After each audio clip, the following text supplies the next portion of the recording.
First of all, can I just thank AFB and Stephen for what has been a very focused, very practical session, and done in a very professional way with some excellent points. Just to quickly go through some of the points that were raised. First of all, Stephen, you brought up the benchmark, and I can assure you that the costs, if anything, have slipped up a little bit, but they're very similar. But on the other side, we have the physical benchmarks from benchmarking, and quite often the folk that are putting the most money in aren't necessarily getting the best results. It's getting the output at the most reasonable cost. In terms of Gillian, colostrum, the 4 Qs, and we've always been aware of the quickly and of the quantity for a number of years, but this quality is becoming increasingly important, and certainly that scary figure of 2/3 of colostrum in the sample being below level was very important. And certainly the point you made in the later slide of the benefits of this. As a lazy man, I'm always looking for leverage. What will give me the most results for the least effort? And certainly that first 24 hours seems to give an incredible leverage over the cow's whole life. Lee, thank you very much for a reminder that we, as well as the value of vaccines, they only work if we use them properly, and to use them properly, you need to plan ahead, and that's very important. Laura, some excellent points.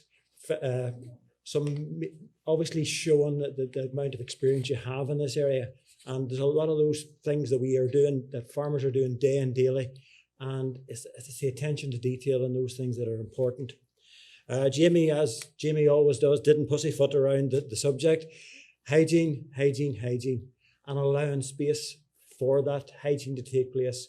If at a time I'd love to ask you just what your ideal calving pen looks like, and I know you have some good ideas on that as well, or an ideal calf pen is.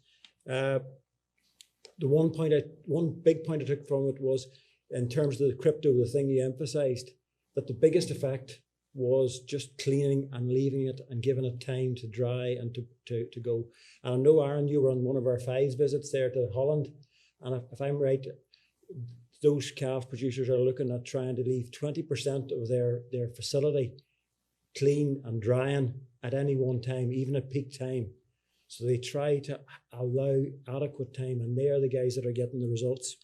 In terms of the ventilation, this is an ongoing issue, and I know that Optihouse will bring that through. Aaron, thank you for those those early findings. There's a lot of figures, a lot of percentages there. I know there's a lot more messages to come out of that when you get further analysis done. And I'd like to thank the farmers that have worked with my advisors to get those figures.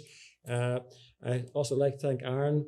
We did the survey, but you did a lot of the dirty work, collecting the samples and the weigh-in and so forth. So thank you very much for that. The one other point was water quality. I know one of my areas of responsibility is also pigs, and we're finding dramatic results from pig producers who are improving the quality of the water, even in older pigs. So this is somewhere where we really haven't looked at very much in both young stock and calves.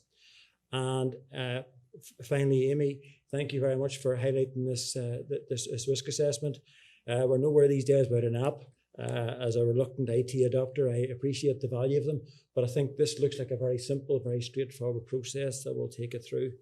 So, in summary, thank you very much for organising this, Stephen. And the main points that I took from this today were colostrum quality. We need to focus on this more and more as we go forward. Getting the vaccine and plans in place, and hygiene. And thank you very much for your time. And thank you. Okay.